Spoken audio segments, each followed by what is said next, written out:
Good day, ladies and gentlemen. My name is Alief and I am here today to present and explain the contents of the Flowers for Algernon book.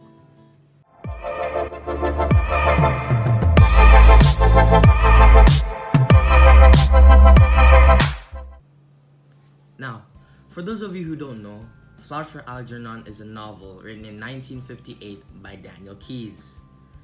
The novel surrounds the topics of cruelty and bullying. The novel has also won a few awards like the Nebula Award for Best Novel and the Hugo Award for Best Short Story. The main protagonist is a mentally retarded adult named Charlie Gordon. Charlie starts off as a baker in Donner's Bakery and as a patient to Dr. J. Strauss. Dr. Strauss aims to help Charlie achieve his goal, which is becoming smarter. So later in the book, Charlie undergoes an operation conducted by Dr. Strauss and his associate, Professor Harold Niemer, which had the purpose of giving Charlie this massive intellectual growth. Before Charlie took the test, it was tested beforehand on animal subjects, one of them being a white mouse, whose name is Algernon. Algernon successfully became smarter than before after taking that operation, but unfortunately, he then gradually deteriorated. And as for Charlie, he also had a rapid intellectual growth in just the course of a few months, but unfortunately, like Algernon, he deteriorated as well. So how do people like Charlie, exceptional people, get treated by society? To answer this question is simple yet complicated. People of unfortunate conditions like Charlie should be treated with respect, but in some environments that's not the case. In some communities, people dehumanize and disrespect people like Charlie, but there are also those good people who respect and treat them equally. Throughout the book, Charlie is dehumanized and mistreated countless times just because he has that unfortunate condition.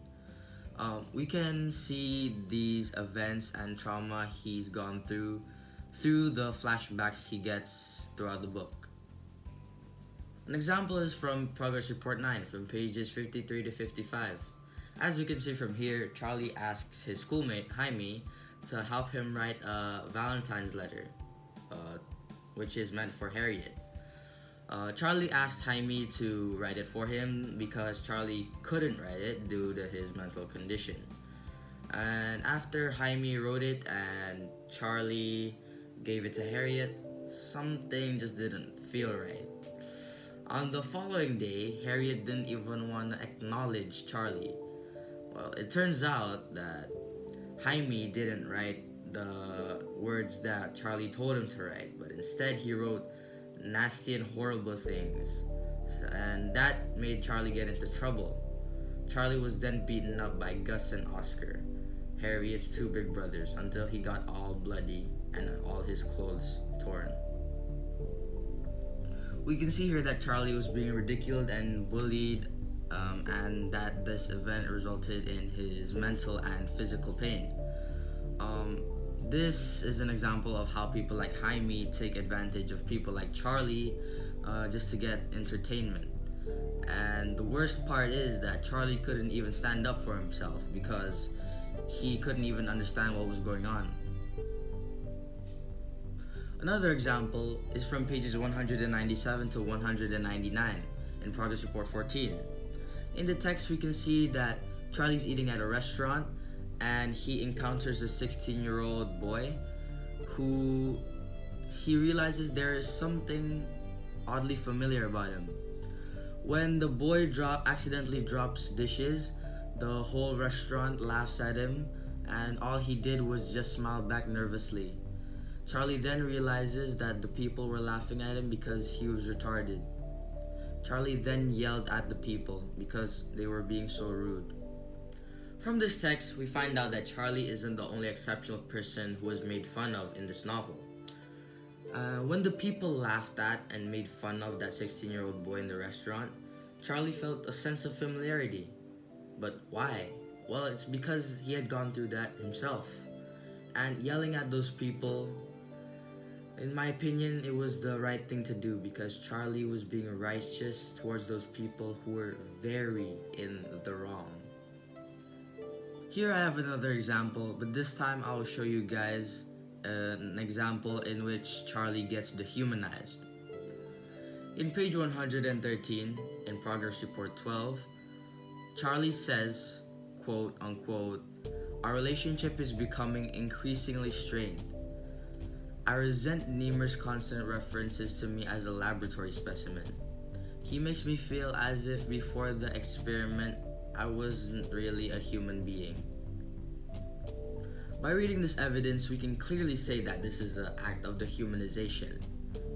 As we can see from the body of text, Charlie clearly doesn't like Niemer calling him a lab rat or calling him a nobody before the operation.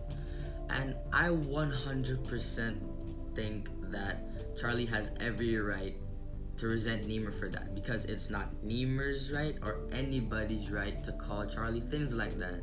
Because before and after the operation, Charlie Gordon is still a human being and deserves to be treated as one as well. To wrap it all off, I think this book has done a great job on displaying the treatment of exceptional people in society.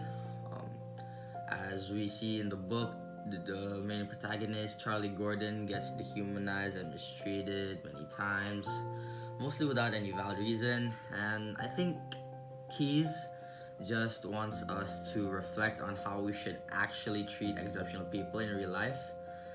But after all, at the end of the day, we're all the same. We're all humans.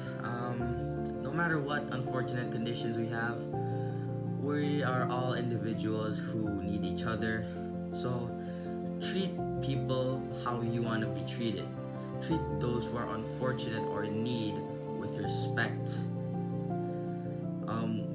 We have to make life for them comfortable, safe, and happy. We don't want to make them feel left out or anything because they're unfortunate enough to have a condition like that. Don't make life harder for them than it already is. Well, that seems to be all from me today. Thank you for giving your time to listen to this and watch this. I hope the information I have given to you is useful, and I hope you have a blessed day. Thank you.